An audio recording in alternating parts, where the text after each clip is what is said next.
Imagine a stadium filled with roaring fans, eyes glued to the field, hearts pounding in unison. Now, imagine someone sitting at home, peacefully reading a book, completely indifferent to the chaos. What drives this stark contrast? It's not just about preference, it's a fascinating psychological puzzle. As Carl Jung might suggest, these individuals could be experiencing a different flow of libido, an energy directed towards introspection rather than external stimuli. But there's more to it than meets the eye. This is not mere disinterest. It's a sign of heightened sensory processing, a trait known as sensory processing sensitivity. These individuals feel the world more deeply, and perhaps they're just seeking quieter ways to connect with it. What if this apparent indifference is actually a sign of a richer inner life? What if their lack of interest in soccer is not a flaw, but a clue to understanding their unique strengths? Let's dive in and explore the psychology of people who don't watch soccer. Theatrical friction is a curious spectacle that unfolds on the soccer field, a moment that seems to defy the laws of physics and common sense. A player, in full stride, suddenly crumples to the ground, not from a tackle or a trip, but seemingly from an invisible force. The crowd gasps, the referee hesitates, and the non-soccer watcher recoils with a visceral cringe. This reaction is not just about the unexpectedness of the fall. It's a deeply ingrained response to perceived deception, a phenomenon that psychologists call the ick factor, a sudden aversion often triggered by something that seems off or manipulative. The cringe that accompanies theatrical friction is a physical manifestation of cognitive dissonance, a term coined by psychologist Leon Festinger. It refers to the mental discomfort experienced by an individual who holds two or more contradictory beliefs, values, or ideas at the same time, or is confronted by new information that conflicts with existing beliefs. In this case, the contradiction lies between the expectation of fair play and the perception of exaggerated or feigned reactions. The body responds to this mental discomfort with a physical reaction, a cringe that is hard to suppress. This visceral response is not just about the fall itself, but about the narrative that unfolds with it. The player on the ground is not just seeking a foul. They are playing a role, engaging in a performance that is part of the game's theater. This performative aspect taps into the concept of liminality, a term from cultural anthropology that refers to the state of being on the threshold, a point of transition where normal limits are transgressed. In soccer, this liminal space is where the physical game meets the psychological, where the boundaries of fair play blur, and the non-soccer watcher is left feeling uneasy. This unease, this cringe, is not just a reaction to theatrical friction. It's a window into the complex psychology of the game itself. It invites a deeper exploration into why such performances are tolerated, even expected, and what they reveal about the nature of competition, spectacle, and the human desire to win at all costs. Emotional incongruence is a psychological concept that refers to the mismatch between the emotional display and the actual emotional state or situation. In the context of soccer, this can be observed when a player dramatically reacts to a minor foul, or when fans express excessive anger or joy that doesn't align with the game's events. This disconnect can trigger discomfort in those who don't watch soccer, as their brains are wired to detect and respond to social deception, a concept known as deception detection. This sensitivity is an evolutionary trait that helped our ancestors navigate complex social structures and avoid manipulation. The brain's amygdala, often referred to as the alarm system of the brain, plays a crucial role in this process. It's highly attuned to potential threats, including social threats like deception. When a soccer fan witnesses an exaggerated reaction, the amygdala may trigger a stress response, making it difficult for them to relax and enjoy the game. This response is not a sign of weakness, but rather a testament to their brain's vigilance. It's a defense mechanism that has helped humans survive and thrive in social environments. Consider a scenario where a soccer fan watches a player collapse dramatically after a slight touch, only to see the player spring back up moments later when the referee isn't looking. The fan's brain registers this as a form of social deception, triggering a sense of unease. This isn't just a mild annoyance.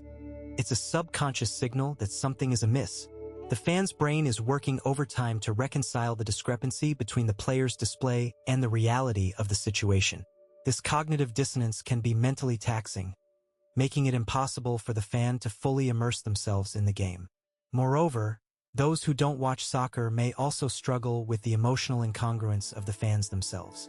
The intense emotions displayed by fans, from jubilant celebrations to despairing lamentations, can feel disproportionate and confusing to an outsider. This is where the psychological concept of emotional contagion comes into play. Emotional contagion refers to the tendency of one person's emotions to affect another's. When a non-soccer fan is surrounded by emotionally charged fans, they may unintentionally absorb some of that emotion, further adding to their discomfort. This sensitivity to others' emotions is not a weakness but a sign of high emotional intelligence, a valuable trait in many social and professional settings. Manufactured tribalism thrives on symbols, on logos, on colors that divide people into us and them. It's a modern phenomenon, a byproduct of our interconnected yet disconnected world. It's the feeling of belonging to a group, not because of shared values or genuine connection, but because of a shared preference for a specific club logo. This is tribalism without the tribe, a hollow echo of what human connection used to be. It's like joining a choir to sing a song you don't know the lyrics to, just because everyone else is holding the same sheet music. This manufactured tribalism is a form of social categorization, a concept in social psychology that explains how we tend to divide people into groups based on arbitrary criteria. It's a shortcut our brains take, a heuristic that can lead us astray. In contrast, real connection is messy and complex. It's built on shared experiences, on vulnerability, on honesty. It's not about the logo on the jersey, but about the sweat, the effort, and the passion of the people wearing it. It's about the player who admits a mistake, who shows vulnerability, who treats honesty as a core value, not a tactical inconvenience. This is where the concept of authentic leadership comes into play, a theory that emphasizes the importance of genuine, honest interactions in building strong, meaningful connections. Real connection is like a garden. It requires consistent effort, patience, and care. You can't just plant a seed and expect a tree to grow overnight. It's a long-term investment, a commitment to nurturing something real and tangible. The problem arises when manufactured tribalism is mistaken for real connection. It's easy to feel like you're part of something bigger when you're wearing the same colors, chanting the same slogans. But when the players on the pitch are treating honesty as a tactical inconvenience, it's hard to feel genuinely connected to the game, to the club, to the other fans. This disconnect can lead to a sense of cognitive dissonance, a psychological state where a person holds two or more contradictory beliefs, values, or ideas simultaneously. For example, you might feel a sense of loyalty to your club, but also a sense of discomfort when you see them acting dishonestly. This dissonance can be uncomfortable, even painful. It's a sign that something is out of balance, that the manufactured tribalism isn't fulfilling your need for real connection. It's a wake-up call, a reminder that genuine bonds are built on honesty and shared values, not on logos and colors. People who don't watch soccer, or any sport for that matter, are often perceived as disinterested or apathetic. Yet, this disinterest can be reframed as a form of sincerity-first living, where individuals choose to invest their time and energy in pursuits that hold tangible, demonstrable value to them. This approach aligns with the psychological concept of self-determination theory, which posits that humans have innate psychological needs for autonomy, competence, and relatedness. For these individuals, watching soccer may not satisfy these needs. It's not that they lack enthusiasm. Rather, they reserve their enthusiasm for activities that resonate deeply with their personal values and aspirations. Consider the person who chooses to spend their weekend volunteering at a community garden instead of watching a soccer match. To them, the tactile experience of planting seeds, nurturing growth, and seeing the tangible results of their labor is far more rewarding than passively watching a game. This isn't laziness or indifference. It's a conscious decision to engage with the world in a way that feels authentic and meaningful. It's a form of boundary setting, ensuring that their time is spent on activities that align with their inner compass.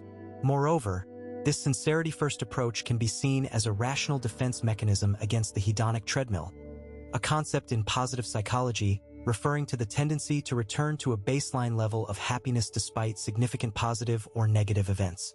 By focusing on activities that have demonstrable real-world impacts, these individuals avoid the emotional highs and lows associated with passive entertainment. They find satisfaction in the process rather than the outcome, which leads to a more stable and fulfilling sense of well-being. This focus on sincerity and authenticity also fosters a deeper sense of self-determination. It encourages individuals to question societal norms and expectations and to carve out their own paths. It's not about rejecting soccer or any other activity outright. It's about making conscious choices that align with one's values and beliefs. This mindset can lead to a richer, more fulfilling life where every action is a reflection of one's true self. In a world where sports, particularly soccer, often serve as a common language, those who choose not to engage with it might feel like outsiders. This perceived exclusion, however, is not a weakness but a testament to their commitment to emotional authenticity. They are not merely abstaining from a popular pastime. They are actively choosing to invest their time and energy in activities that resonate more deeply with their personal values and emotional truth. This aligns with the principles of self-determination theory, which emphasizes the importance of autonomy, competence, and relatedness in driving intrinsic motivation. By prioritizing their genuine interests, these individuals are exercising their autonomy, a fundamental psychological need. Consider a person who prefers a quiet evening reading a book over watching a soccer match in a crowded bar. To an outsider, this might seem like a missed opportunity for social connection. Yet, this person is not avoiding social interaction out of shyness or disinterest. Instead, they are conserving their emotional energy for activities that truly fulfill them. This is not laziness but a form of boundary setting, a conscious decision to protect their emotional well-being. It's akin to what psychotherapist and author Nedra Glover-Tawwab describes as emotional labor, where individuals manage their emotions to align with their authentic selves. Moreover, this commitment to emotional truth extends beyond personal preferences. It is a rejection of the pressure to conform, a refusal to wear the mask that society often expects. In his work, philosopher Friedrich Nietzsche spoke of the herd mentality, where individuals conform to societal norms to gain acceptance. Those who don't watch soccer are often seen as counterexamples to this mentality. They are not part of the herd. They are carving their own path. This path might involve exploring niche hobbies, engaging in deep intellectual discussions, or simply enjoying the peace of solitude.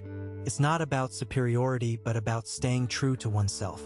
In a world filled with masks and societal expectations, the outsider status of those who don't watch soccer is a badge of honor. It signifies a commitment to emotional truth, a refusal to conform, and a dedication to personal authenticity. This is not a weakness but a strength, a rational defense mechanism in a world that often values conformity over individuality. By embracing their outsider status, these individuals empower themselves and inspire others to do the same. As we've seen, those who don't watch soccer or any mainstream sport for that matter aren't just holding out for the sake of it. They're often driven by a deep-seated need for authenticity, a concept known as authentic existentialism, popularized by philosopher Martin Heidegger. They'd rather engage in activities that genuinely resonate with their passions and values, even if it means going against the tide. This isn't just about being a contrarian. It's about honoring their true selves, a trait that psychologists believe is crucial for long-term happiness and fulfillment. So, next time you meet someone who doesn't follow the crowd, remember, they might just be leading us towards a more genuine way of living. If you found this exploration insightful, join us in our next video where we delve into the psychology of those who prefer solitude over socializing. It's not about being antisocial. It's about finding strength in solitude. See you there.